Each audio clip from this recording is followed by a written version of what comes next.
Hello बच्चों। तो बेटा लास्ट लेक्चर में हमने पढ़ा था movement generating function of normal distribution.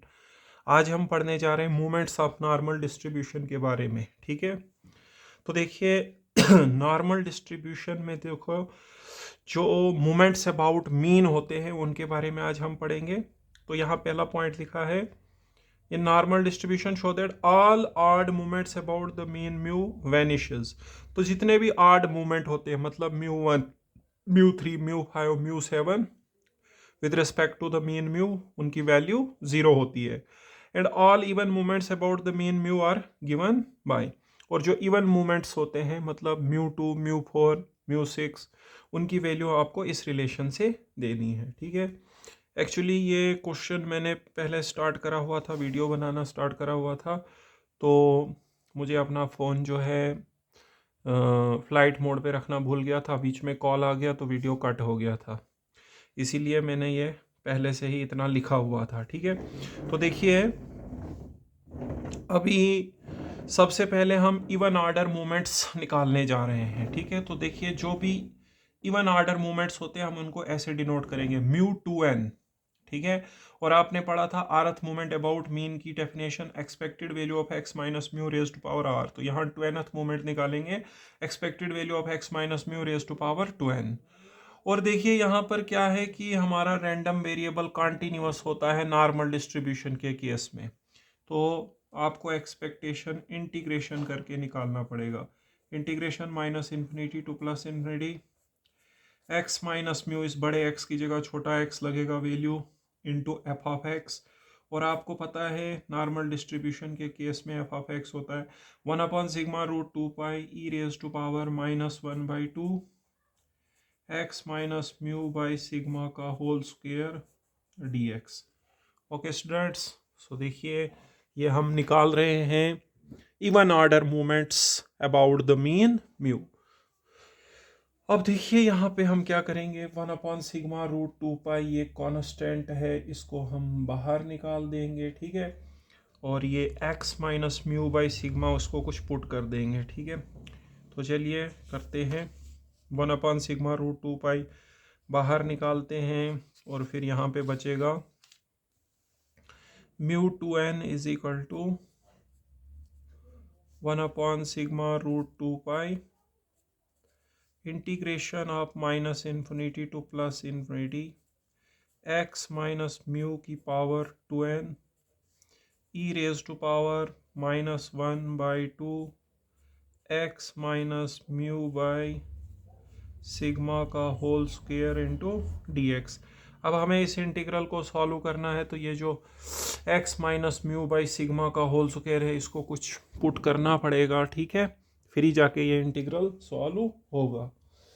ठीक है बेटा, तो हम पुट करते हैं, put x minus mu by sigma is equal to t, इसको टी पुट कर देता हूँ। ठीक है, इसको टी पुट करूँगा तो फिर इस x माइनस म्यू की वैल्यू भी चाहिए, तो x माइनस म्यू की वैल्यू आ रही है सिग्मा टी। फिर मुझे dx भी चाहिए, तो इसकी डिफ्रेंसिएशन करता हूँ t के रिस्पेक्ट में dx बाई dt, म्यू की ज़ीरो, यहाँ सिग्मा t की सिग्मा आएगी, dx बन जाएगा सिग्मा dt, dx बनेगा सिग्मा dt। ओके स्टूडेंट्स, तो देखिए फिर हमारे पास μ2n कितना आएगा। बाकी अगर x इन्फिनिटी है तो t भी इन्फिनिटी आएगा, और अगर x माइनस इन्फिनिटी है तो t भी माइनस इन्फिनिटी आएगा। तो देखो यहाँ पे μ2n is equal to 1/σ√2π integration minus infinity to plus infinity x minus mu की वैल्यू हम लिखेंगे sigma T raise to power 2n E raise to power, इसको हमने t पुट करा है तो -t² बाई 2, और dx की वैल्यू क्या आएगी, सिग्मा dt आएगी स्टूडेंट्स। ठीक है, सो इस प्रकार से ये हुआ। अभी ये सिग्मा अंदर से बाहर आके इस सिग्मा को क्या कर देगा, कैंसल।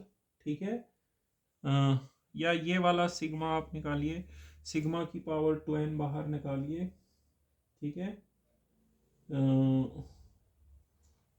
देखिए ये सिग्मा बाहर, ये सिग्मा यहाँ पे लिखूंगा सिग्मा की power 2n into sigma upon root 2 pi. ये सिग्मा की पावर 2n भी बाहर, ये सिग्मा भी बाहर।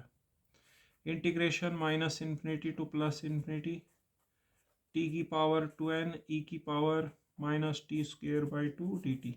सबस्टिट्यूशन करने पे लिमिट्स चेंज होती हैं, बट हमने यहाँ पे जो सबस्टिट्यूशन किया है उसमें x जब माइनस इन्फिनिटी तो t भी माइनस इन्फिनिटी आएगा, प्लस इन्फिनिटी डालोगे तो t भी प्लस इन्फिनिटी आएगा, क्योंकि इन्फिनिटी में कुछ माइनस और डिवाइड करने से कोई फर्क नहीं पड़ता है। तो देखिए ये इस प्रकार का इंटीग्रल बन चुका है यहाँ पे। अब हम इसको कैसे सॉल्व करेंगे वो देखते हैं आगे। फिलहाल यहाँ पे नीचे भी सिग्मा था, ये सिग्मा और ये सिग्मा क्या हो गया, cancel.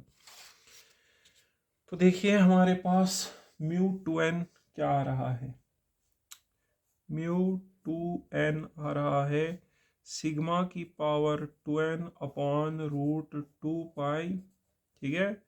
Integration of minus infinity to plus infinity t raise to power 2n था ना, उसको मैं तोड़ के लिख रहा हूँ, टी की power 2n minus 1 t into e raise to power minus T square by 2 dt। ये देखिए ये t की पावर 2n को मैंने तोड़ के लिखा, t की power 2n minus 1 into T, ठीक है। अब यहाँ दो फंक्शंस बन गए, ये पहला फंक्शन और ये दूसरा फंक्शन, बाय पार्ट्स लगा के इंटीग्रेशन करेंगे। और इस इंटीग्रल का इंटीग्रेशन मैं पहले लिख लेता हूँ डायरेक्ट, फिर आपको बताऊंगा बिकॉज में ये कैसे आया। सिग्मा की पावर 2n रूट 2 पाई, ठीक है। तो चलिए लगाइए by parts. First function same, फिर करेंगे सेकंड फंक्शन की इंटीग्रेशन। इसकी इंटीग्रेशन आती है minus e raise to power minus T square by 2, कैसे आती है वो मैं आपको दिखाऊंगा, ठीक है। फर्स्ट फंक्शन सेम, जो सेकंड फंक्शन है इसकी इंटीग्रेशन करोगे इतनी आती है, लिमिट है minus infinity to plus infinity. First sem जब आप सेकंड की इंटीग्रेशन करोगे वो इतनी आएगी, उसके ऊपर लिमिट होगी ना, वो बाहर से जो टर्म मल्टीप्लाई है उसके ऊपर भी लगती है माइनस। इंटीग्रेशन फिर डिफरेंशिएशन करनी है फर्स्ट फंक्शन की, इंटीग्रेशन फिर डिफरेंशिएशन करो फर्स्ट फंक्शन की, आएगी 2n माइनस 1 टी की पावर 2n माइनस 2। फिर सेकंड फंक्शन की इंटीग्रेशन उतनी आएगी माइनस ई की power minus T square by 2 dt। Okay बेटा, so first same integration second इतना आया, minus integration differentiation of first ये आया और इंटीग्रेशन सेकंड का ये आया, ठीक है। अब देखिए ये जो इंटीग्रेशन मैंने यहाँ लिखा है ये कैसे आया है, ये मैं पहले इधर बिकॉज में लिखता हूँ। देखो मेरे पास इंटीग्रल है ये t into e raise to power minus T square by 2 dt। इसकी इंटीग्रेशन मैंने ये लिखी ना यहाँ पे, ये किस प्रकार से आई है यही मैं दिखाना चाहता हूँ आप लोगों को। तो इसको दिखाने के लिए देखिए क्या करेंगे, टी स्क्वेयर बाई 2 को आप पुट कर लो, कुछ put t square by 2 is equal to u put कर लो, ठीक है। फिर आप डिफ्रेंसिएशन करो, इसको u पुट करोगे, t भी चाहिए और dt भी चाहिए u में। यहाँ पे 1/2 टी स्क्वेयर की हो गई 2t और u की du by dt, 2 cancel, t dt की वैल्यू आएगी du, t इंटू dt की वैल्यू कितनी आ गई स्टूडेंट्स, du। तो हमारे पास ये बन गया integration of T D T की वैल्यू डी यू और इसको हमने यू पुट किया है ई की power minus U D you, ये आ रहा है, ठीक है। ई की power minus U D you. Exponential function की इंटीग्रेशन सेम वही होती है, ये मैं बिकॉज लिख रहा हूँ, यहाँ पे जो इंटीग्रल था उसकी वैल्यू कैसे मैंने ये लिखी है, ठीक है। इसकी इंटीग्रेशन यही आती है, पावर की डिफरेंशिएशन करके नीचे लिखना है -1, तो ये आएगा माइनस ई की पावर माइनस यू, यू की वैल्यू वापस डालो वो है टी स्क्वेयर बाई 2, ओके बेटा। सो देखो यहाँ पे first function same, integration second की मैंने यही लिखी थी ना, वो इस प्रकार से आएगी। ठीक है, अब देखो यहाँ पे आपने क्या करना है, जो ये पूरी टर्म है इसमें पहले अपर लिमिट लगानी है फिर लोअर लिमिट। अब देखो यहाँ पे आएगा ई की पावर माइनस, इसको छोड़ो, यहाँ देखो ई की power minus infinity square by two, infinity square infinity होता है, ये बनेगा ई की पावर माइनस इन्फिनिटी, वो जीरो होता है। फिर जब आप लोअर लिमिट लगाओगे माइनस इन्फिनिटी का स्क्वायर हो जाएगा plus infinity square, infinity square फिर से इन्फिनिटी आएगा, ये बनेगा ई की पावर माइनस इन्फिनिटी। तो ई की पावर माइनस इन्फिनिटी जीरो होता है, तो इस टर्म की वैल्यू हो जाएगी बेटा जीरो। तो ये जो पहली वाली टर्म है ये हो रही है जीरो, हम सिर्फ सेकंड टर्म को करेंगे सॉल्व। ठीक है, तो दिखाता हूँ आपको यहाँ पे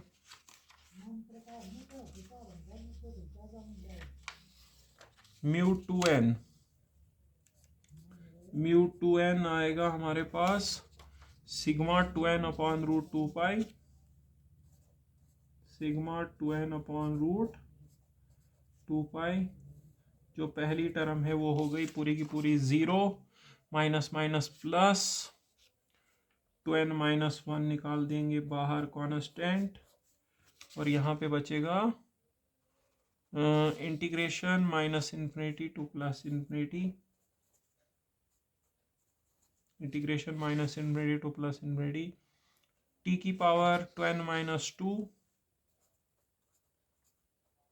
ई raise to power minus T square by two D T, ये इतना बच रहा है। ठीक है, अब देखिए हम इसको करते हैं, ये क्या आएगा। ठीक है, तो देखो अब आपने यहाँ पे क्या काम करना है, आपने यहाँ पे ना टी का वैल्यू वापस कर देना है जो आपने पुट किया हुआ था। फिलहाल ये टू एन माइनस वन आएगा बाहर, two N minus one sigma की power two N upon root two pi. देखो यहाँ पे आपको टी का वैल्यू वापस कर देना है, टी की वैल्यू हमने पुट की थी X minus mu by sigma, तो ये आएगा X minus mu by sigma की power two N minus two E raise to power minus one by two X minus mu by sigma का square. और D T actually मैंने यहाँ पे D x is equal to sigma D T निकाला है, D T आएगा D X by sigma, तो D T की वैल्यू आ रही है D X by sigma. Okay बेटा, तो देखो अब यहाँ पे ये टू एन माइनस वन ऐसे ही आया।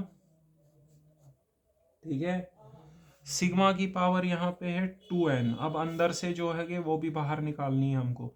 यहाँ आएगी सिग्मा की power two N minus two, नीचे ऊपर जाके क्या बनेगी minus two n plus two, minus two n plus two, और यहाँ पर भी एक सिग्मा है माइनस वन कर लो और। ठीक है, तो हमारे पास नहीं, ये वाला सिग्मा रहने दो, इसको छोड़ो, ये भी लगेगा हमें।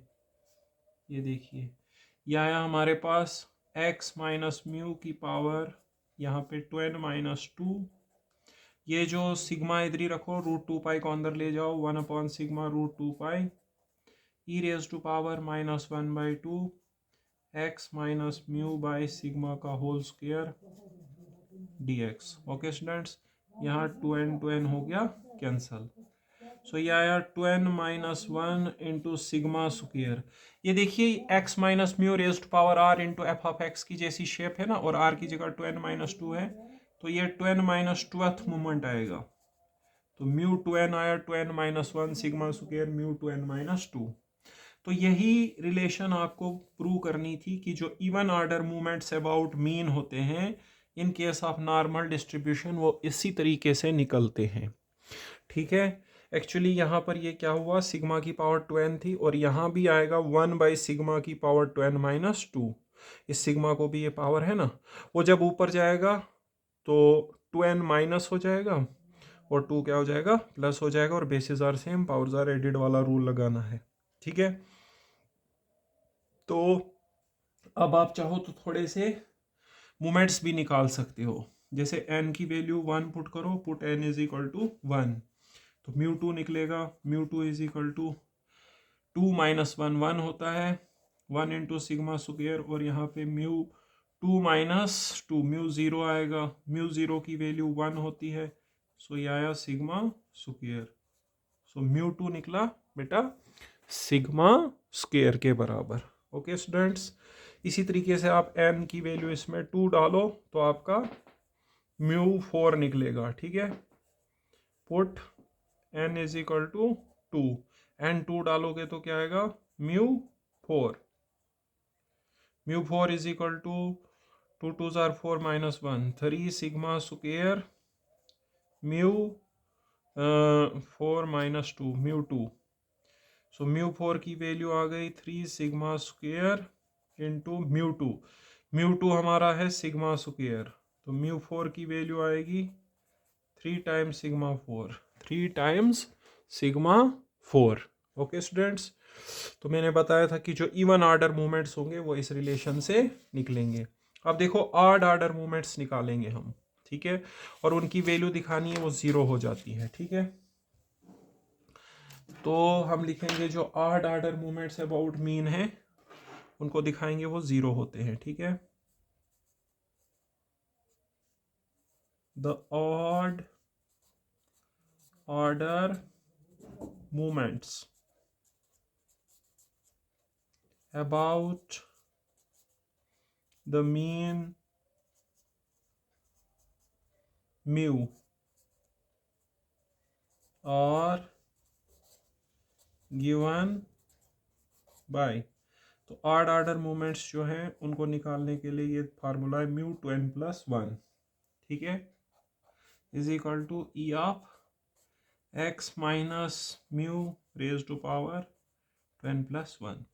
तो देखो ऑड आर्डर मूवमेंट्स जैसे म्यू 1 हो गया म्यू 3 हो गया। ठीक है, तो फर्स्ट मूवमेंट अबाउट मीन तो 0 ही होता है, उसको तो करने की ज़रूरत नहीं है।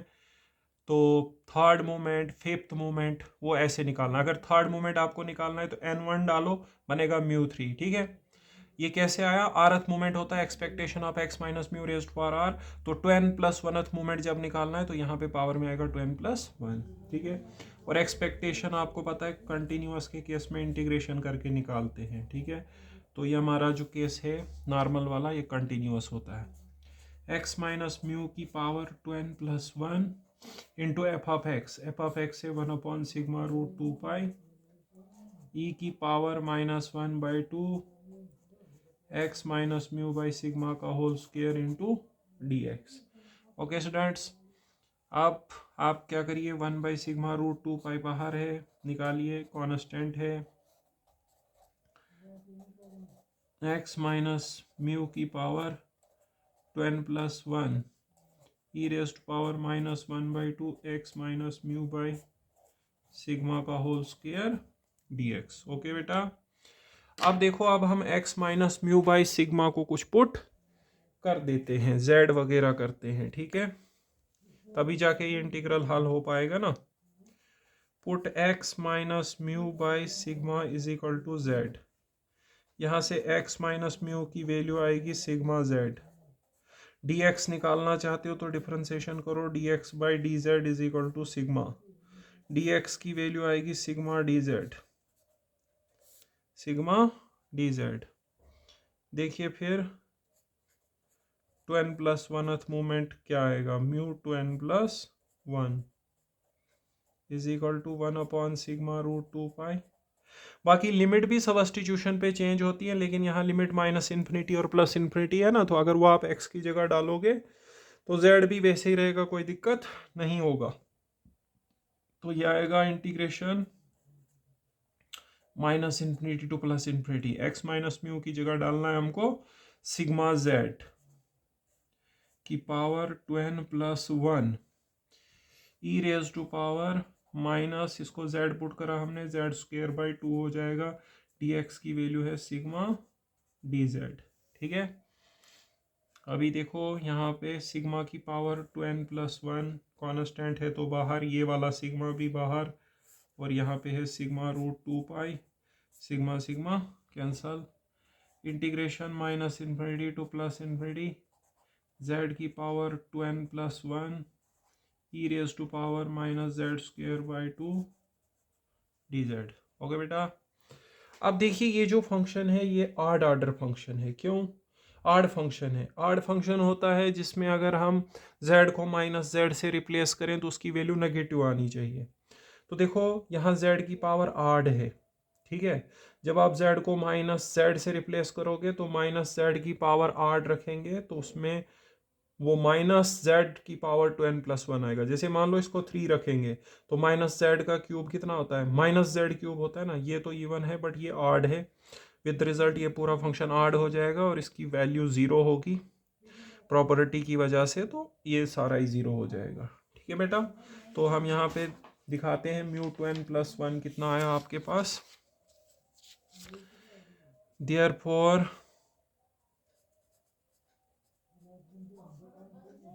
μ2n+1 आएगा सिग्मा की पावर 2n+1 अपॉन √2π। ठीक है, उसके बाद इंटीग्रेशन -∞ टू +∞, z की पावर 2n+1 e की पावर -z² dz। अब देखिए ये जो फंक्शन है ये आड फंक्शन है तो विद द रिजल्ट इसकी वैल्यू क्या हो जाएगी, 0 पूरे इंटीग्रल की। नाउ z की पावर 2n+1 e⁻² -z²/2, ठीक है, is an odd function,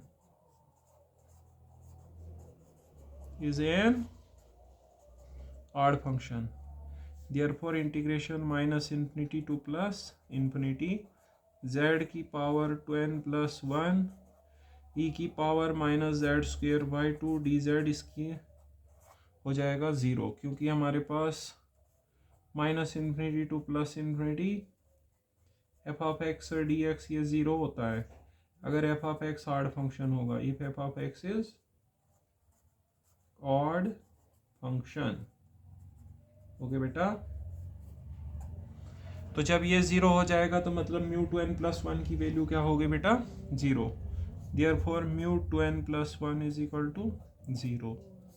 तो जो ऑड मोमेंट्स अबाउट मीन होते हैं वो वैनिश हो जाते हैं। ठीक है, that is the odd moments about the mean mu vanishes। Okay बेटा, तो जो ऑड मोमेंट्स होते हैं अबाउट द मीन म्यू वो क्या हो जाते हैं, वैनिश हो जाते हैं। पूरे क्वेश्चन को थोड़ा सा आपको बताते हैं दोबारा से, देखिए क्या क्वेश्चन था, जरा जल्दी से आपको बताते हैं। ठीक है बेटा, देखिए क्वेश्चन था movements about mean in case of normal distribution. तो मूवमेंट इवन आर्डर वाले होते हैं और ऑड आर्डर वाले होते हैं। जो ऑड मूवमेंट्स होते हैं in case of normal distribution उनकी वैल्यू 0 हो जाती है, और जो इवन मूवमेंट्स होते हैं उनको हम ऐसे निकालते हैं इस फार्मूले से। ओके, तो पहले इवन वाले को निकाला, तो याद करो आरथ मूवमेंट अबाउट मीन की डेफिनेशन होती है expected value of x minus mu raised to power r।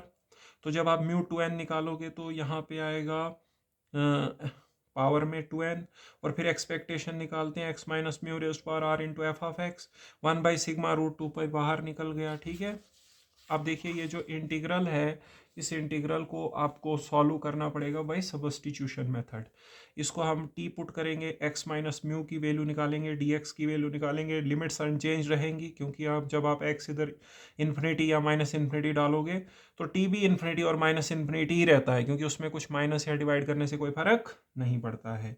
सब सब्स्टिट्यूशन जब हमने यहाँ पर करा हुआ है तो देखिए सिग्मा की पावर 2n बाहर, ये सिग्मा भी बाहर, ये बचा। अब इस इंटीग्रल को आपने कैसे सॉल्व करना है, ठीक है, उसके लिए t की पावर 2n को हमने ब्रेक करना है, तोड़ना है। क्या लिखना है, t की पावर 2n-1 इंटू टी। ठीक है, अब ये रखा फर्स्ट फंक्शन, ये सेकंड, करिए बाय पार्ट्स वाले रूल से, integration by parts. First function same, इस पूरे की इंटीग्रेशन होती है ये। ठीक है, अब यहाँ पे क्या होता है, फर्स्ट फंक्शन से हम इंटीग्रेशन ऑफ सेकंड, तो इंटीग्रेशन में ये लिमिट्स थी ना, तो जो इंटीग्रल हम यहाँ लिखते हैं उसमें ये लिमिट होती ना, तो इंटीग्रेशन करके ये आया ना, इसके साथ मल्टीप्लाई में ये होगा तो ये पूरे पे लिमिट रहता है। Minus differentiation of first function तो आसानी थी करनी एक्स एन वाले फार्मूले से, इंटीग्रेशन ऑफ सेकंड इतनी आएगी। ये इस इंटीग्रल की वैल्यू ये कैसे आई वो मैंने यहाँ पे दिखाया हुआ है, कोई मुश्किल नहीं है, सिंपल सी सब्स्टिट्यूशन से आ जाता है, ठीक है। उसके बाद देखिए हमने क्या करा हुआ है, अब यहाँ पे जो ये पहला वाला टर्म है ये ज़ीरो होगा, चाहे आप इन्फिनिटी डालो या माइनस इन्फिनिटी डालो, ये बनेगा ई की power minus infinity square by two, but infinity square infinity तो होता है, डिवाइडेड बाई टू करके इन्फिनिटी रहेगा, और ई की पावर माइनस इन्फिनिटी जो है अगर आप देखें वो आएगा वन अपॉन ई रेज़ पावर इन्फिनिटी, ई रेज़ पावर इन्फिनिटी मतलब इन्फिनिटी, तो वो ज़ीरो हो जाता है बेटा, ठीक है। सो इसका वैल्यू होता है बेटा ज़ीरो। तो हमारे पास फर्स्ट टर्म हो गई ज़ीरो, तो सेकंड टर्म में माइनस माइनस प्लस हो गया, 2n माइनस वन बाहर निकलेगा, इधर बचेगा t की पावर 2n माइनस टू और e की power minus T square by to, ठीक है। तो अब देखो हम यहाँ पे क्या करेंगे, ये 2n माइनस वन इधर आ गया, ये इस प्रकार से t को वैल्यू वापस पुट करनी है, t हमने जो पुट करा था x minus mu by sigma था, वहाँ से dx निकला था हमारे पास, ये देखिए सिग्मा dt, तो dt आएगा dx बाई सिग्मा, तो dt की जगह हमने लिखा dx बाई सिग्मा, ठीक है। अब देखो ये है सिग्मा की पावर 2n और यहाँ आएगा सिग्मा की पावर 2n माइनस टू, ये जो डिवाइड में है उसको ऊपर चढ़ाओगे उसकी पावर में 2n माइनस हो जाएगा और 2 प्लस हो जाएगा, ये रूट 2 पाई अंदर ले लेना है सिग्मा के साथ। इसकी शेप देखो कैसी है, x minus mu raised power r into F of x, r की जगह 2n माइनस टू है, इसका मतलब ये 2n माइनस टूथ मोमेंट है, ठीक है बेटा। उसके बाद देखो हमने क्या करा, ये हमारे पास रिलेशन डिराइव हो गई इवन मूवमेंट्स के लिए, और अगर आपको कुछ इवन मूवमेंट्स निकालने हैं तो n की वैल्यू 1 और 2 डालो, सेकंड और फोर्थ मूवमेंट मिलेगा, ठीक है। उसके बाद ऑड ऑर्डर मूवमेंट्स निकालने थे हमने, ठीक है, तो ऑड ऑर्डर मूवमेंट्स हमने यहाँ पे निकाले, ऑड ऑर्डर मूवमेंट्स को ऐसे हम डिनोट करते हैं, ठीक है। तो वो आएगा expectation of x minus mu raised power r, r ये है 2n plus one, odd order movements को इनसे डिनोट करते हैं। एक्सपेक्टेशन कैसे करेंगे, इंटीग्रेशन करके x minus mu raised power r into F of x, 1 upon sigma root 2 pi constant है बाहर निकला, और ये बच गया यहाँ पे, सब्स्टिट्यूशन से इंटीग्रल को सॉल्व करिए, इसको पुट करिए, z x माइनस म्यू की वैल्यू निकालो, dx की वैल्यू निकालो, सारे इसमें डालो, यहाँ बचा z की power 2n plus one into e raise power minus z square by two, z की पावर आड है ना, विद द रिजल्ट ये फंक्शन पूरा आड फंक्शन हो जाएगा, और आड फंक्शन में अगर minus A two plus a limit हो तो उसकी वैल्यू क्या होती है ज़ीरो। ओके स्टूडेंट्स, सो ये हमने करा मूवमेंट्स ऑफ नॉर्मल डिस्ट्रीब्यूशन। अब हम पढ़ने जा रहे हैं reference relation for the movements of normal distribution. recurrence relation for the moments, recurrence relation for the moments of normal distribution,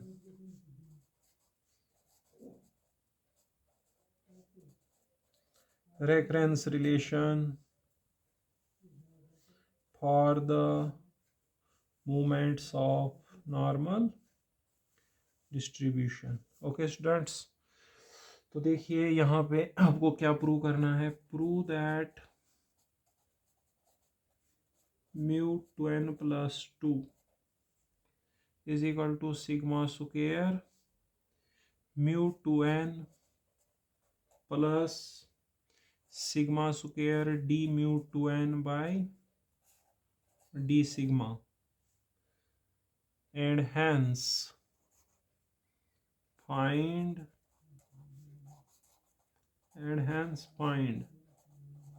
mu 2 and mu 4।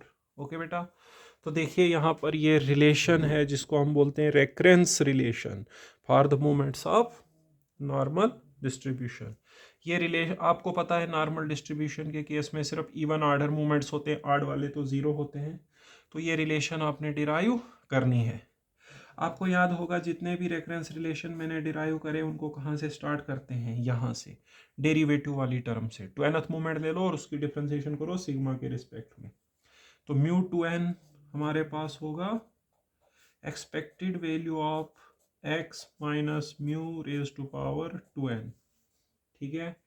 और आपको पता है एक्सपेक्टेशन कैसे निकलेगी, integration minus infinity to plus infinity x minus mu की power two N into F of X होता है normal distribution के केस में 1/σ√2π ई की power -1/2 x minus mu by sigma का whole square into D x. Okay students, ये होता है हमारे पास म्यू टू एन। अब हमने यहाँ पे क्या करना है, इसका डेरिवेटिव करना है रिलेशन में। तो डेरिवेटिव करो d mu two n by d sigma. उससे पहले देखिए कुछ यहाँ पे हम करेंगे। देखिए 1/σ√2π बाहर निकाल के रखो, 1/σ√2π कांस्टेंट है। इंटीग्रेशन ऑफ, क्योंकि इंटीग्रेशन एक्स के रिस्पेक्ट में है, एक्स माइनस म्यू की power two n e raise to power -1/2 x minus mu by sigma का whole square D x. Okay बेटा, ये हमारा म्यू टू एन है। अब इस म्यू टू एन का हमने करना है डेरिवेटिव, ठीक है। तो चलिए इसका डेरिवेटिव कर लेते हैं। इसका डेरिवेटिव करना है हमने d mu two n by d sigma करना है हमने, d mu two n by d sigma. अब देखो पहली टर्म जो है वो भी सिग्मा वाली है और ये दूसरा इंटीग्रल में भी सिग्मा है, तो इसको इसको मानो फर्स्ट टर्म और इस पूरे को मानो सेकंड टर्म, ठीक है। तो करो डेरिवेटिव, ठीक है। तो चलिए करते हैं डेरिवेटिव। फर्स्ट फंक्शन सेम 1/σ√2π रहेगा, सेम फर्स्ट फंक्शन सेम। जो सेकंड फंक्शन है मतलब ये पूरा इंटीग्रल, इसकी डिफ्रेंसिएशन करो with respect to sigma. X minus mu की पावर टू एन वो तो कांस्टेंट है, वो ऐसे ही रहेगा। एक्सपोनेंशियल फंक्शन में सिग्मा है ना, तो एक्सपोनेंशियल फंक्शन का डेरिवेटिव तो सेम वही आएगा 1/2 x minus mu by sigma का होल स्क्वायर। फिर पावर की डिफ्रेंसिएशन जब करोगे तो -1/2 एक्स माइनस म्यू का होल स्क्वायर, ये है कांस्टेंट है, तो 1/σ स्क्वायर का डेरिवेटिव होएगा -2/σ क्यूब, ठीक है। सो देखिए यहाँ पे मैंने किस प्रकार से डेरिवेटिव करा हुआ है। फर्स्ट फंक्शन 1/σ√2π है, ये है आपका फर्स्ट फंक्शन, और ये इंटीग्रल है सेकंड फंक्शन, ठीक है। तो फर्स्ट फंक्शन रहा सेम, डेरिवेटिव आप सेकंड जब करेंगे तो जहाँ सिग्मा वाली टर्म है वहीं पे डिफ्रेंसिएशन होगी, एक्स माइनस म्यू की पावर टू एन ऐसे ही रहेगा। एक्सपोनेंशियल का डेरिवेटिव सेम होता है, फिर पावर की डिफरेंशिएशन करेंगे तो 1/2 कांस्टेंट एक्स माइनस म्यू का होल स्क्वायर कांस्टेंट, इधर बना 1/σ स्क्वायर, 1/σ स्क्वायर का डेरिवेटिव होता है -2/σ क्यूब। अभी डेरिवेटिव कंप्लीट नहीं हुआ, प्लस सेकंड फंक्शन रहेगा सेम और फर्स्ट का डेरिवेटिव होगा, ठीक है। Second function same, second function plus, ये प्लस है कंटिन्यू, हाँ मेरे पास पेज छोटा है, आप बड़े पेज पे करिए। -∞ टू +∞ एक्स माइनस म्यू की पावर टू एन ई की power -1/2 x minus mu by sigma का होल स्क्वायर डी एक्स, ये आपका सेकंड फंक्शन था ना।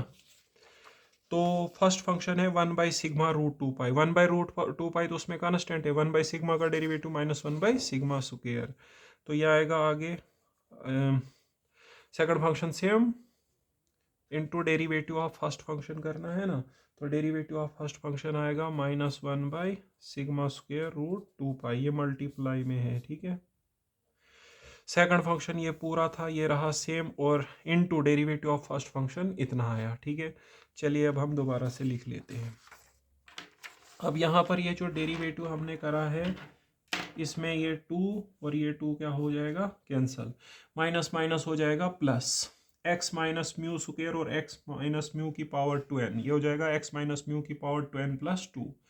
ये 1/σ क्यूब बाहर करिए, 1/σ√2π इस टर्म के साथ रखिए ताकि वो प्रोबेबिलिटी बन जाए, प्रोबेबिलिटी का डेफिनेशन बन जाए। तो देखो यहाँ पे क्या आएगा, मैं निकाल रहा हूँ d mu two n by d sigma, 1/σ cube बाहर integration of minus infinity to plus infinity, x minus mu की पावर हो जाएगी 2n plus 2 into 1/σ√2π E raise to power -1/2 x minus mu by sigma का whole square dx। Okay students, और उसके बाद यहाँ पर ये जो है इसमें -1/σ√2π वगैरह जो है इसके साथ मल्टीप्लाई में है, तो σ√2π को इस इंटीग्रल के अंदर ले जाओ, बाकी अलहदा रखो। -1/σ√2π, नहीं एक सिग्मा बाहर रखो, बाकी अंदर ले जाओ। -∞ टू +∞ एक्स माइनस म्यू की power 2n into 1/σ√2π e raise power -1/2 x minus mu by sigma का होल स्क्वायर dx। ओके बेटा, दिखाता हूँ आपको यहाँ पे फिर से। देखो ये है रेफरेंस रिलेशन, आपको प्रूव करना।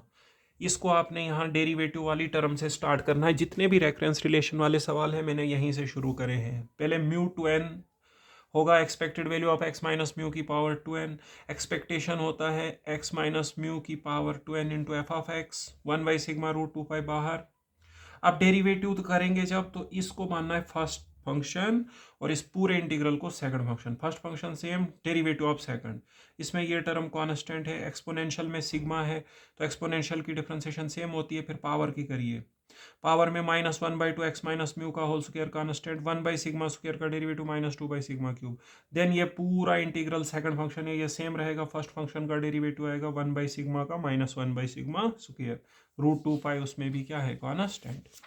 अब देखो यहाँ पे क्या होगा, ये 2 कैंसल, 1/σ³ बाहर, ये σ√2π आपने इसके साथ लेना एक्सपोनेंशियल फंक्शन के साथ, क्योंकि ये फिर प्रोबेबिलिटी का वैल्यू बन जाएगा। ठीक है, वही मैंने यहाँ पर करा। और देखो यहाँ पे क्या है कि यहाँ था 1/σ²√2π इस इंटीग्रल के साथ मल्टीप्लाई में। ठीक है, ये मल्टीप्लाई है तो 1/σ बाहर रखो, तो 1/σ√2π इस एक्सपोनेंशियल फंक्शन के साथ लेके आप प्रोबेबिलिटी बना दो। ठीक है, सो यहाँ पे आ रहा है d/μ2n/d इज इक्वल टू 1/σ³, ये है भाई 2n + 2th moment about mean, और ये है भाई 20th मोमेंट अबाउट मीन। ठीक है, अब रिलेशन को नज़र मारो, जो रिलेशन है उसमें इस टर्म के साथ σ² है, तो इसीलिए आप यहाँ पे σ² से कर लो मल्टीप्लाई, σ² d/μ2n/d σ² से मल्टीप्लाई करोगे तो यहाँ 1/σ बचेगा, μ2n + 2, और यहाँ पे σ/μ2n बचेगा। ठीक है, यहाँ पे ज़रा देखने दो, रिलेशन कुछ गलत लिखा है मैंने, यहाँ पे σ³ है इस रिलेशन में। यहाँ पे क्या है बेटा, σ³, इसलिए आप यहाँ पे σ³ से मल्टीप्लाई करो। σ³ से मल्टीप्लाई करके ये टर्म कट जाएगी।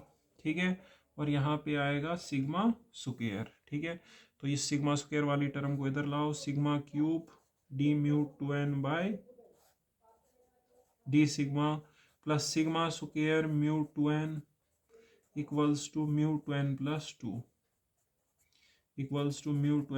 2 ये निकला। देखिए यही रिलेशन हमें डिराइव करना था। μ2n + 2 is equal to σ²μ2n plus σ³ d/μ2n/d। अगले पेज पे लिख लेता हूँ अच्छे से। तो यहाँ पे आया μ2n + 2 equals to σ²μ2n plus σ³ d/μ2n/d। Okay बेटा, सो ये मैंने रिलेशन डिराइव करी, रेफरेंस रिलेशन। आप चाहो तो इसमें n की वैल्यू डाल के कुछ मोमेंट्स निकाल भी सकते हो, जैसे कि हमें बोला था सेकंड और फोर्थ मोमेंट निकालना। So put n is equal to 0, यहाँ आएगा μ2। ठीक है, μ2 इज इक्वल टू आएगा σ² μ0 σ³ d/d ऑफ μ0। μ0 की वैल्यू 1 होती है। ठीक है, μ0 की वैल्यू क्या होती है, 1, तो d/d ऑफ कांस्टेंट तो 0 हो जाएगा ना, σ² + 0। So second moment about mean निकला सिग्मा स्क्वायर। ओके स्टूडेंट्स, अगर फोर्थ मोमेंट निकालना है तो n की वैल्यू आपको 1 डालनी पड़ेगी। Put n is equal to 1, तो यहाँ आएगा mu 4, mu 4 is equal to sigma square mu 2 sigma cube d by d sigma of mu 2। तो यह आया सिग्मा स्क्वायर, म्यू 2 की वैल्यू भी है सिग्मा स्क्वायर, ठीक है। D by d sigma of mu 2 है सिग्मा स्क्वायर। ये बन गया हमारा sigma 4 plus sigma cube into 2 sigma, या सिग्मा 4 प्लस 2 सिग्मा 4, सो 3 सिग्मा 4 निकला हमारा म्यू 4, ठीक है। सो म्यू 4 निकला 3 सिग्मा 4। तो फिर से थोड़ा सा बताता हूँ हमने क्या पढ़ा। तो हमने अभी पढ़ा recurrence relation for the moments of binomial normal distribution, ठीक है। इस क्वेश्चन को करने के लिए आपने सबसे पहले म्यू 2n लेना है और उसका डेरिवेटिव करना है, वही मेन है, ठीक है।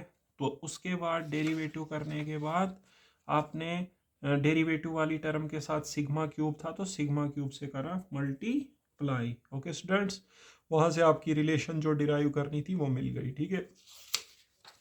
तो रिलेशन निकालने के बाद आपने इसमें n की वैल्यू 0 और 1 डाल के सेकंड और फोर्थ मोमेंट्स निकाले, ठीक है बेटा।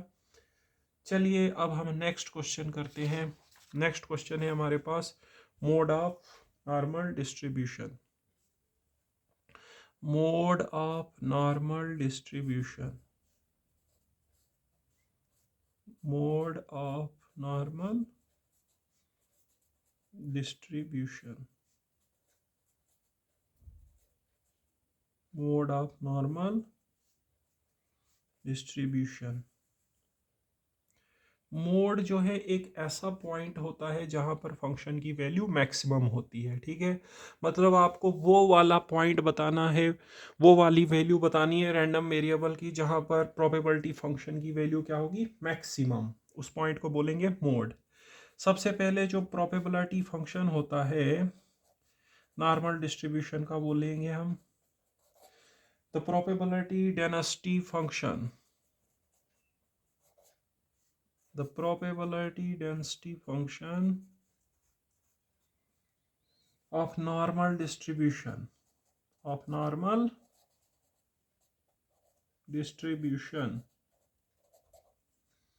is given by is given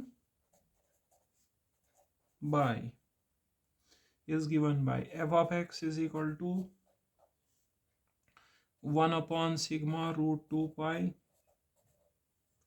e raised to power minus 1 by 2 x minus mu by sigma का होल स्क्वायर, ठीक है। तो देखिए ये होता है हमारे पास जो प्रोबेबिलिटी फंक्शन होता है। अब हमने देखना है कि रैंडम वेरिएबल x की कौन सी वैल्यू के लिए ये जो प्रोबेबिलिटी फंक्शन है इसकी वैल्यू मैक्सिमम होगी, वो हम यहाँ पे सेकंड ऑर्डर डेरिवेटिव टेस्ट से करेंगे, ठीक है। सेकंड ऑर्डर डेरिवेटिव टेस्ट देखिए क्या होता है, थोड़ा सा यहाँ बताता हूँ। सेकंड ऑर्डर डेरिवेटिव टेस्ट होता है फंक्शन की मैक्सिमम और मिनिमम वैल्यू चेक करने के लिए, ठीक है।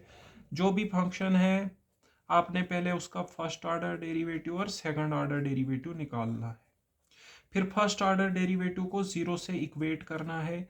यहाँ से x की जो भी वैल्यूज होंगी उनको बोलते हैं क्रिटिकल पॉइंट्स, मतलब उन पे मैक्सिमम या मिनिमम वैल्यू हो सकती है। उसके बाद जैसे मान लो यहाँ से वैल्यूज निकली c1 c2, उन वैल्यूज को आपने डबल डेरिवेटिव में डालना है, जैसे f double dash of c1। जिस वैल्यू पे डबल डेरिवेटिव लेस देन 0 आए वो पॉइंट होता है मैक्सिमा, और वहां पर जो वैल्यू होती है उसको बोलते हैं मैक्सिमम वैल्यू, ठीक है।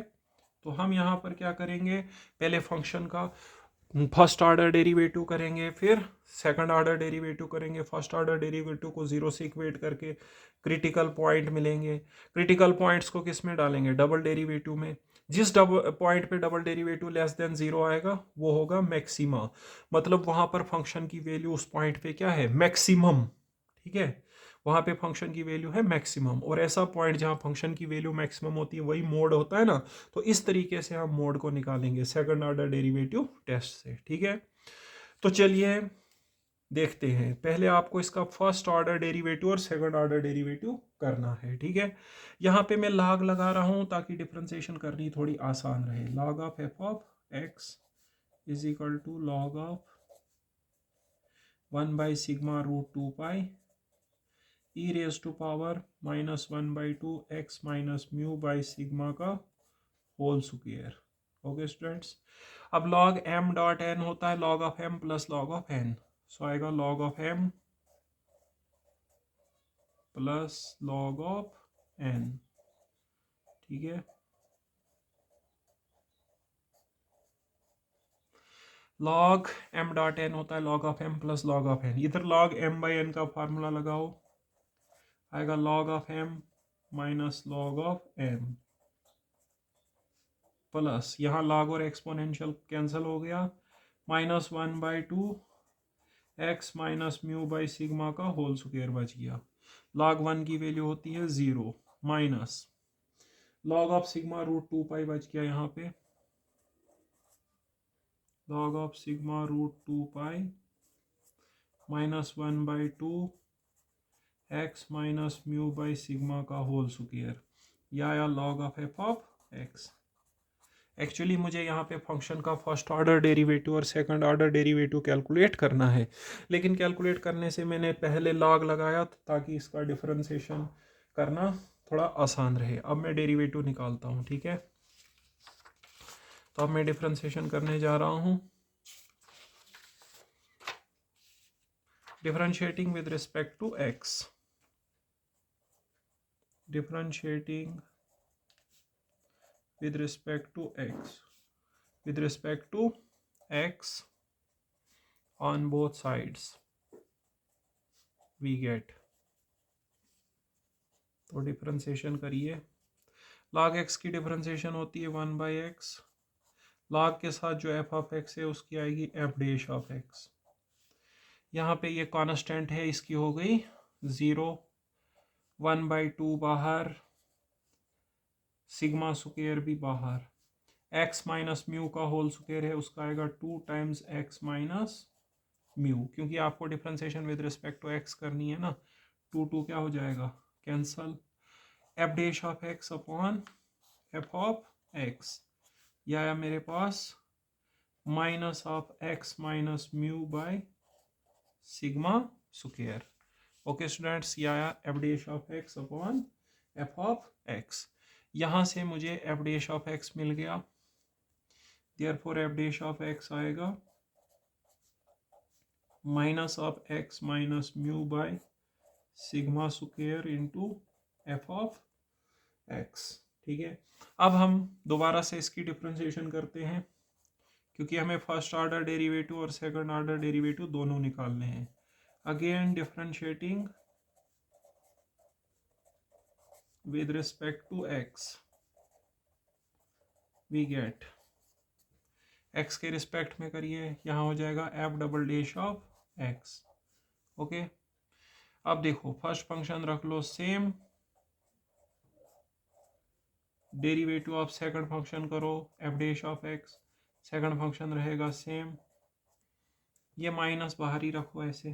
ठीक है, second function same, derivative of first function करोगे तो 1/σ स्क्वायर कांस्टेंट है, x माइनस म्यू में x की 1, म्यू की क्या हो जाएगी बेटा 0 हो जाएगी। ठीक है, तो अब देखिए यहाँ पे, अब हम यहाँ पे f डैश x की वैल्यू लगा देते हैं,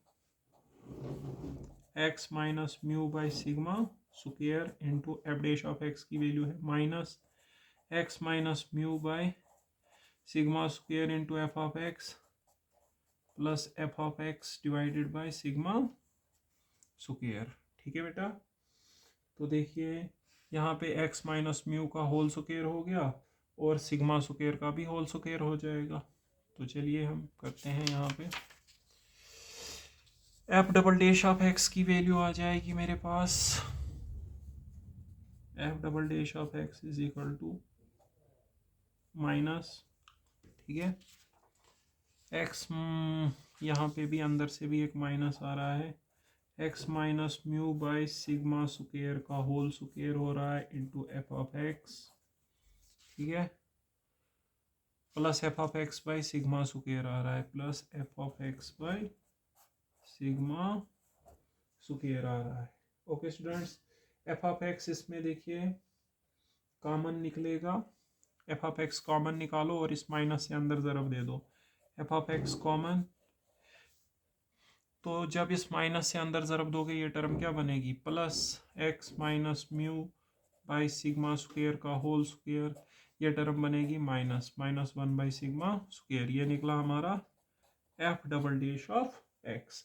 अब हमने क्रिटिकल पॉइंट्स निकालने हैं, उसके लिए हमने एफ डैश ऑफ एक्स को जीरो के साथ इक्वेट करना होता है। ओके बेटा, फॉर क्रिटिकल पॉइंट्स मतलब जो पॉसिबल पॉइंट्स हो सकते हैं, फॉर जहाँ पे मैक्सिमा मिनिमा होगा वो ये पॉइंट्स पे पॉसिबिलिटी होती है मैक्सिमा मिनिमा होने की। For critical points f dash of x is equal to zero. अब देखिए एफ डैश ऑफ एक्स की वैल्यू है मेरे पास minus of x minus mu by sigma square into F of x, minus of x minus, ठीक है। अब देखो ये माइनस उधर चला जाएगा, ठीक है, तो एफ ऑफ एक्स भी इसके डिवाइड में जाएगा, यहाँ खाली बचेगा x minus mu is equal to zero, तो यहाँ पे एक्स की वैल्यू निकली म्यू, मतलब म्यू पे पॉसिबिलिटी है फंक्शन की मैक्सिमम या मिनिमम होने की। उसको हम कहाँ से चेक करेंगे, ये पॉइंट हम डबल डेरिवेटिव में डाल के देखेंगे, ठीक है। यहाँ पर ये माइनस ज़ीरो के साथ हट गया, सिग्मा स्क्वायर और एफ ऑफ एक्स भी ज़ीरो के साथ चला गया, ठीक है। अब मैं निकालने जा रहा हूँ f double dash of x की वैल्यू, ठीक है, at x is equal to mu पे। देखो ये है हमारा f double dash of x, इसकी वैल्यू हमें म्यू पे निकालनी है, तो म्यू माइनस म्यू ये ज़ीरो हो जाएगा, यहाँ बचेगा minus one by sigma square और साथ में ये एफ ऑफ एक्स बचा, तो एफ ऑफ एक्स की वैल्यू देखनी पड़ेगी हमें at x is equal to mu पे, एफ ऑफ एक्स की वैल्यू देखनी पड़ेगी म्यू पे। अब म्यू एफ ऑफ एक्स आपको पता है, देखिए ये होता है हमारा एफ ऑफ एक्स, अगर इसमें म्यू पे देखोगे एफ ऑफ म्यू निकालोगे तो यहाँ mu minus mu zero, e raise पर ज़ीरो वन होगा, सिर्फ one by sigma root two pi आएगा, ठीक है। तो इट मीन्स हमारे पास यहाँ पे जो f double dash of x आ रहा है at x is equal to mu, वो देखिए क्या आएगा, f double dash of x at x is equal to mu निकाल रहे थे हम, यह था minus one by sigma square और एफ ऑफ एक्स की वैल्यू म्यू पे आ रही है one by sigma root two pi, तो ये बना minus one by sigma cube root two पाई, ठीक है। ये सिग्मा रूट टू पाई ये सब पॉजिटिव होता है, ये पूरा का पूरा क्या है पॉजिटिव, इसके साथ नेगेटिव लगाया है तो मतलब ये क्या हो गया लेस देन ज़ीरो। तो देखो पहले तो हमने क्रिटिकल पॉइंट म्यू निकाला और उस म्यू पे डबल डेरिवेटिव की वैल्यू क्या आई लेस देन ज़ीरो, तो by second order derivative test f of x क्या होगा मैक्सिमम कहाँ पे म्यू पे, ठीक है। Therefore by second order derivative test f of x is maximum at x is equal to mu, okay. और जिस पॉइंट पे फंक्शन की वैल्यू मैक्सिमम होती है वही मोड होता है, therefore x is equal to mu is the mode of normal distribution, तो म्यू जो है ये निकला मोड ऑफ नॉर्मल डिस्ट्रीब्यूशन। अभी देखो हमारे पास मीन भी इतना ही निकला था, मतलब मीन और मोड बराबर निकला, that is mode of normal distribution is equal to mean, हाँ, is equal to the mean. Okay students, दोबारा से थोड़ा बता देता हूँ ये मैंने इस क्वेश्चन में क्या करा। ये था हमारे पास मोड ऑफ नॉर्मल डिस्ट्रीब्यूशन के ऊपर क्वेश्चन, ठीक है। तो मोड ऑफ नॉर्मल डिस्ट्रीब्यूशन देखिए क्या होता है, एक ऐसा पॉइंट जहाँ पर फंक्शन का वैल्यू मैक्सिमम हो उसको मोड बोलते हैं। तो मतलब मैक्सिमम ढूंढना है ना, मैक्सिमा ढूंढना है। मैक्सिमा हम यहाँ पे ढूंढेंगे सेकंड ऑर्डर डेरिवेटिव टेस्ट से। सेकंड ऑर्डर डेरिवेटिव टेस्ट में क्या क्या करना होता है, first order derivative, second order derivative. First order derivative को जीरो से इक्वेट करके क्रिटिकल पॉइंट देखने होते हैं, मतलब जहाँ पॉसिबिलिटी हो मैक्सिमा मिनिमा होने की। फिर उनको क्या करना है, हमने उन पॉइंट्स पे डबल डेरिवेटिव को चेक करना है। जिस पॉइंट पे double derivative less than zero होगा वही मैक्सिमा होता है, मैक्सिमा होता है, मतलब वही मोड बनेगा। तो सबसे पहले ये है प्रोबेबिलिटी फंक्शन नॉर्मल डिस्ट्रीब्यूशन का। तो आपको क्या करना पड़ेगा, इसका फर्स्ट और सेकंड ऑर्डर डेरिवेटिव करना पड़ेगा, ठीक है। पहले लॉग लगा लो इसमें, लॉग लगाने के बाद इस प्रकार का बन जाता है, ठीक है। और इसके बाद डेरिवेटिव करना आसान है, ये कांस्टेंट है इसका जीरो, -1/2 सिग्मा स्क्वायर बाहर, और यहाँ पे x माइनस म्यू का होल स्क्वायर है, उसका डेरिवेटिव आएगा 2 टाइम्स x माइनस म्यू। वो यहाँ पे करा हुआ है, 2 2 कैंसिल ऐसे आया, एफ ऑफ एक्स इस तरफ चला गया। फिर से डिफ्रेंसिएशन करिए क्योंकि दो बार करनी है x के रिस्पेक्ट में। अब प्रोडक्ट रूल लगाओ, first sem derivative of second, second same derivative of first. जब करोगे ना 1/सिग्मा स्क्वायर कांस्टेंट है, x माइनस म्यू की 1 आएगी क्योंकि x की 1 होगी, म्यू की 0। यहाँ पे अब डैश ऑफ x का वैल्यू लगा दो, ठीक है। देन नेक्स्ट स्टेप में माइनस अंदर ले जाओ, ये माइनस माइनस प्लस, और इसको लिखोगे x minus mu by sigma square का होल स्क्वायर, ठीक है। एफ ऑफ एक्स कॉमन करना है, एफ ऑफ एक्स क्या करना है बेटा, कॉमन करना है। तो इस प्रकार से बन गया। फिर क्रिटिकल पॉइंट्स के लिए एफ डैश ऑफ एक्स को जीरो से इक्वेट करना है, F of x sigma square minus सब जीरो के साथ लेके एक्स की वैल्यू आई म्यू। इस म्यू पॉइंट पे डबल डेरिवेटिव को कैलकुलेट करो, तो ये म्यू डालोगे यहाँ पे, ये जीरो हो जाएगा, बचा -1/सिग्मा स्क्वायर और ये एफ ऑफ एक्स। लेकिन एफ ऑफ एक्स को म्यू पे कैलकुलेट करना पड़ेगा। एफ ऑफ एक्स में जब आप, जो एफ ऑफ एक्स मतलब फंक्शन है, उसमें जब एक्स की वैल्यू म्यू डालते हो तो वहाँ से एफ ऑफ एक्स की वैल्यू ये आती है 1/σ√2π। ये पूरा पॉजिटिव है, पॉजिटिव के साथ नेगेटिव लगाओगे वो लेस देन जीरो हो जाएगा। तो जहाँ पे double derivative less than zero होगा, सेकंड डेरिवेटिव टेस्ट बोलता है वो मैक्सिमा होता है वो पॉइंट, और मैक्सिमा होने का मतलब है वो मोड है। इसका मतलब हमारे पास जो मोड ऑफ नॉर्मल डिस्ट्रीब्यूशन है वो मीन के बराबर ही निकला, ठीक है। नेक्स्ट क्वेश्चन बताता हूँ मैं आपको। इसके बाद अगला सवाल है median of normal distribution. Median of normal distribution.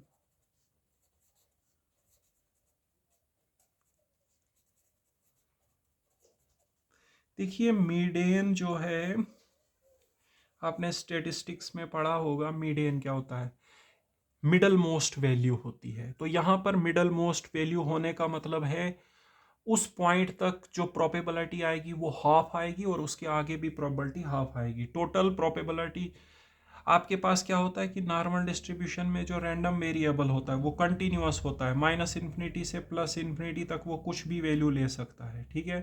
फिर इन वैल्यूज़ के क्रॉसपॉन्डिंग आपको पता है प्रोबेबिलिटी निकालने का फार्मूला दे दिया है आपको।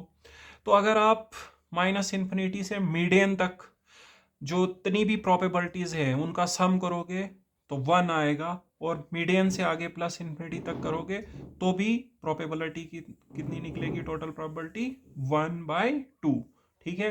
मतलब टोटल प्रोबेबिलिटी आपको पता है -∞ to +∞ f of x d x 1 होता है, अगर f of x probability density function है। तो यहाँ पर मीडियन एक ऐसा वैल्यू होगा जो सेंटर में आएगा, मतलब वहां तक जो प्रोबेबिलिटी की इंटीग्रेशन करके आएगा हाफ आएगा, और उधर से आगे भी हाफ आएगा, ठीक है। तो वो पॉइंट आपको ढूंढना है, ये मेरा मैं दिखा रहा हूँ, ठीक है। अब हमें पता नहीं है वो पॉइंट क्या है, एम मान लेते हैं। Let M be the median of normal distribution. ये m ही अब आपको कैलकुलेट करके बताना है कि भाई ये m कितना है, जो मीडियन है वो कितना है। तो देखो मीडियन होती है मिडल मोस्ट वैल्यू, मतलब अगर हम -∞ से m तक इंटीग्रेशन करें प्रोबेबिलिटी फंक्शन की, ठीक है, या m से करें इन्फिनिटी तक, तो हमारे पास वैल्यू 1/2 आएगी। क्योंकि देखो प्रोबेबिलिटी डेंसिटी फंक्शन में integration minus infinity to plus infinity तक करेंगे तो 1 आती है, ठीक है। तो मीडियन मतलब मिडल मोस्ट वैल्यू, तो मीडियन तक करेंगे तो 1/2 आएगी। माइनस इन्फिनिटी से मीडियन तक करो या मीडियन से इन्फिनिटी तक करो, ठीक है। अब आप एक इंटीग्रल लेके m को कैलकुलेट करिए, ठीक है। Now integration of m to infinity, ये वाला ले रहा हूं मैं, f of x d x हमारे पास है 1/2। ओके बेटा, अभी यहाँ एफ ऑफ एक्स की वैल्यू लगा देते हैं। Therefore integration m to infinity 1/σ√2π e की power -1/2 x minus mu by sigma का whole square D x is equal to 1/2, ठीक है बेटा। अब देखिए हम यहाँ पे ये 1/σ√2π ये तो कांस्टेंट है, इसको बाहर निकाल लेते हैं। 1/σ√2π ये कांस्टेंट है, ये निकला बाहर। Integration m to infinity e raise to power -1/2 x minus mu by sigma का whole square dx is equal to 1/2। हमारा काम है यहाँ पर m को फाइंड आउट करना कि ये मीडियन क्या है। ओके बेटा, अब देखो उसके लिए आपको ये 1/2 x minus mu by sigma square इसको कुछ पुट करना पड़ेगा, t वगैरह पुट कर देते हैं, ठीक है। तो इसको t पुट कर देते हैं, put 1/2 x minus mu by sigma square is equal to t। अब आपको यहाँ से dx की वैल्यू भी निकालनी है, ठीक है। उसके लिए डिफ्रेंसिएशन करो, 1/2 सिग्मा स्क्वायर कांस्टेंट है, तो डिफ्रेंसिएशन करो, x माइनस म्यू स्क्वायर का आएगा twice of x minus mu is equal to dt/dx। x के रिस्पेक्ट में करा मैंने, 2 कैंसल, ठीक है। तो dx की वैल्यू देखो कितनी आएगी मेरे पास, dx इधर लाओ, आएगी sigma square upon x minus mu into D T. D x इधर, सिग्मा स्क्वायर उधर, और फिर x माइनस म्यू उसके डिवाइड में, ठीक है। तो साथ ही साथ देखो जब हम पुट करते हैं तो लिमिट्स को भी चेंज करना होता है। हमारा इंटीग्रल ये है ना, इसमें हमने इसको पुट करा है t, तो लिमिट भी चेंज करना पड़ेगा। देखिए अब देखिए हमारे पास लिमिट्स तो, लेकिन लिमिट में कोई दिक्कत नहीं होगा, हमने इसको t पुट करा है ना, तो जब x की वैल्यू m है तब आएगा m minus mu by sigma का स्क्वायर, बाकी जब इन्फिनिटी के केस में तो इन्फिनिटी रहेगा। लेकिन उससे पहले ये x माइनस म्यू इसको भी आपको t में चेंज करना पड़ेगा ना, उसके लिए ये दोबारा से ले लो। Now 1/2 x minus mu by sigma का होल स्क्वायर t है ना, यहाँ से x माइनस म्यू का whole square is equal to 2 sigma square t आएगा। ये है ना 2 सिग्मा स्क्वायर, इसको उधर ले लिया मैंने। यहाँ से x माइनस म्यू की वैल्यू कितनी आएगी, √2 t सिग्मा √2 t।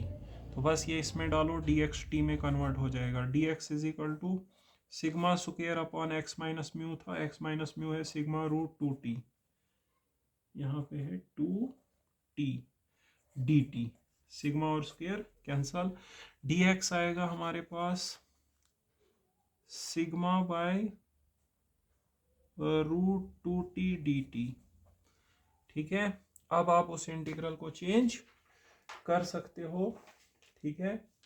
साथ ही लिमिट्स मैंने बताया, लिमिट भी चेंज होती है ऑन सब्स्टिट्यूशन, तो लिमिट्स भी चेंज कर लो।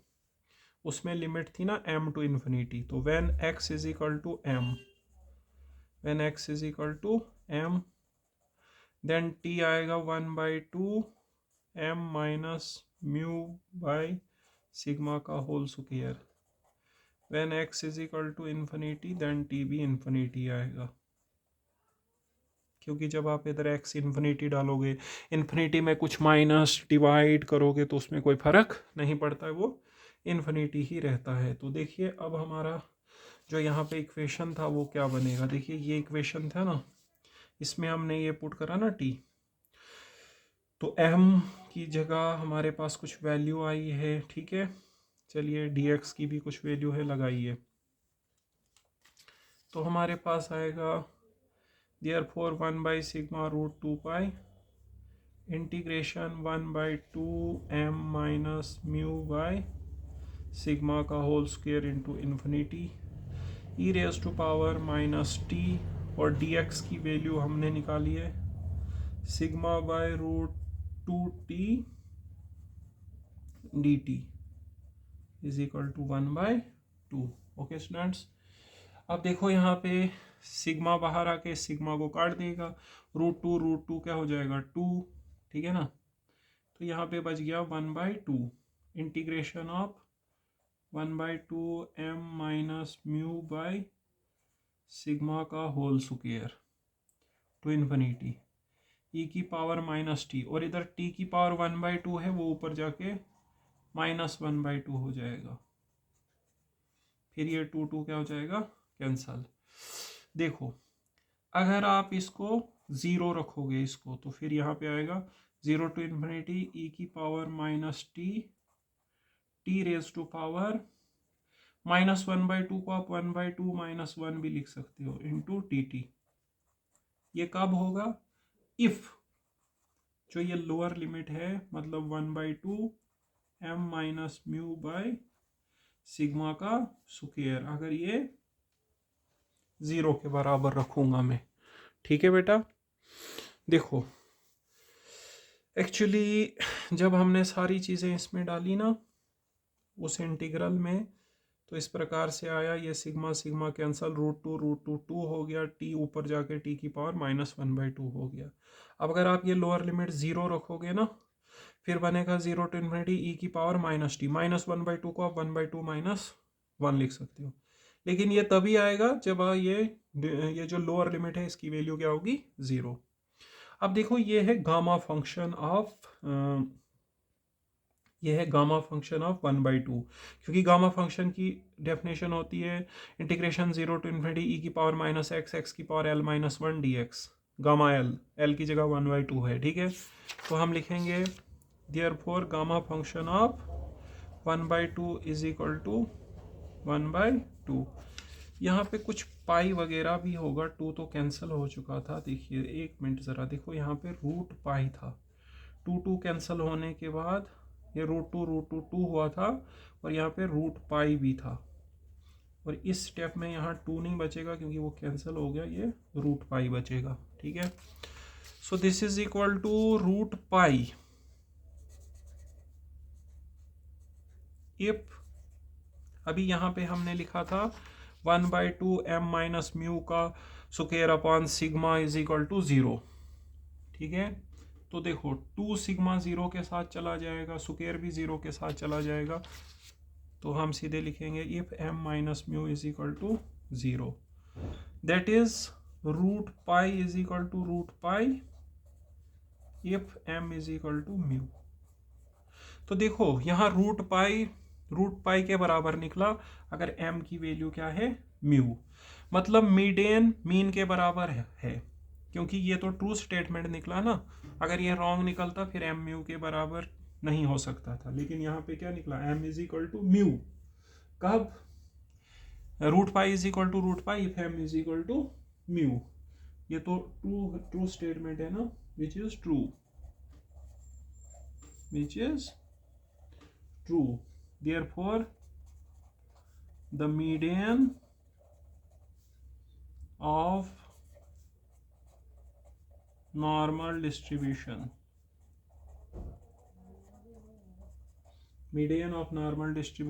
is equal to its mean। Okay students, देखो एक बात बताऊंगा आपको, एक क्वेश्चन आएगा, क्या आएगा, मैं यहाँ पे लिखता हूँ पहले mean mode and median of normal distribution coincides.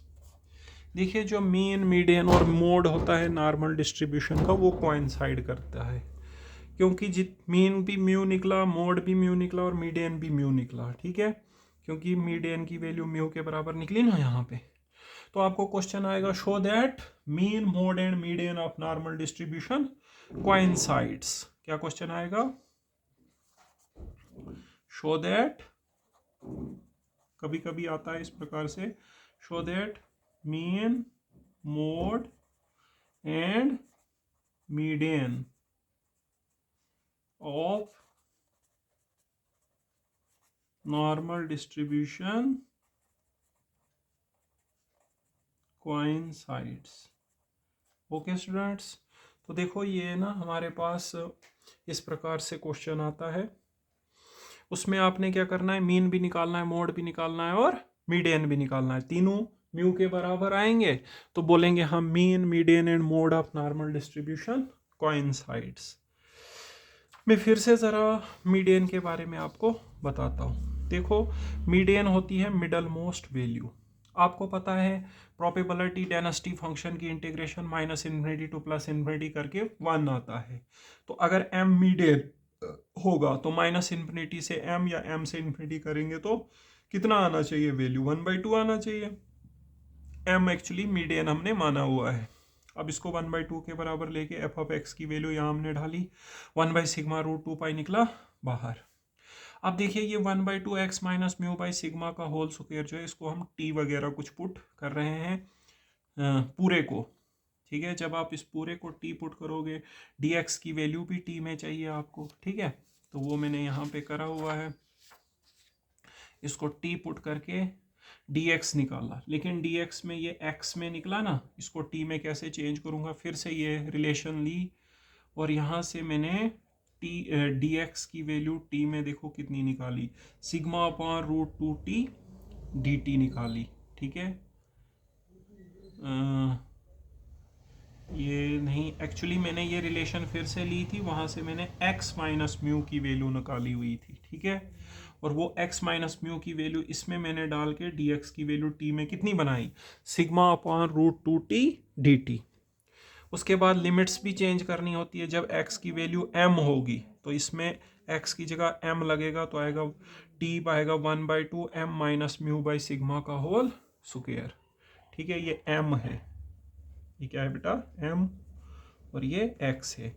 उसमें m टू इन्फिनिटी थी ना लिमिट, तो जब सब्स्टिट्यूशन करेंगे तो चेंज होगा ना, x की जगह आ जाएगा इसमें m, बाकी इन्फिनिटी के केस में इन्फिनिटी ही रहेगा, ठीक है। तो मतलब अब लोअर लिमिट ये आ गई, वो जो पावर में था उसको हमने t पुट किया और dx की वैल्यू ये है। अब देखो यहाँ पे सिग्मा और सिग्मा हो गया कैंसल, √2 बन गया 2 और यहाँ पे बच गया √π, ये t की पावर 1/2 ऊपर होके -1/2 हो गया। फिर हमने अगले स्टेप में ये √π इस तरफ ले लिया क्योंकि वहाँ पे 1 था, और ये जो लोअर लिमिट है उसको हमने 0 रखा। तो मैंने बोला ये √π के बराबर होगा अगर लोअर लिमिट क्या है 0, मतलब 0 लोअर लिमिट होगी तभी ये इस प्रकार का बनेगा ना।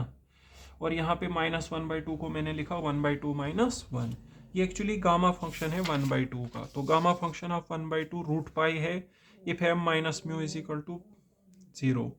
तो यहाँ पे निकला √π is equal to √π if m is equal to mu. ये सही स्टेटमेंट निकला ना कि अगर m म्यू के बराबर है तो √π है, तो सही स्टेटमेंट निकला।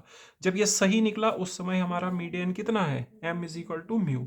अगर ये गलत होता तो फिर हम मीडियन को म्यू नहीं बोल सकते थे। ये सही निकला और इन दैट केस m कितना है, म्यू। तो इसका मतलब हमारे पास अगर √π है तो m म्यू है, तो सही है ना, √π तो √π के बराबर होगा, तो इसका मतलब m कितना है, मीडियन है।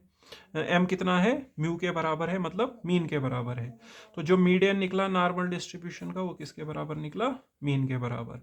तो मीन भी म्यू ही निकलता है, मोड भी और मीडियन भी, तीनों वैल्यूज जो होती हैं नॉर्मल डिस्ट्रीब्यूशन के केस में वो सेम आती हैं। मतलब जो मीन है जितनी उसकी वैल्यू है उतनी ही मीडियन की भी वैल्यू होगी, उतनी ही मोड की भी वैल्यू होगी। तो ये क्वेश्चन भी कभी कभी पूछते हैं, show that mean mode and median of normal distribution coincides. Okay students, अब नॉर्मल डिस्ट्रीब्यूशन के यूनिट में एक और इम्पॉर्टेंट क्वेश्चन है प्रॉपर्टीज ऑफ नॉर्मल कर्व। बस फिर आपका थर्ड यूनिट खत्म हो जाएगा और फोर्थ यूनिट में आपको एक तो क्वेश्चन बताएंगे इम्पॉर्टेंट जो आपके एग्जाम में आएंगे, ठीक है। ओके स्टूडेंट्स, तो आज के लेक्चर में हम इतना ही पढ़ते हैं। Thank you.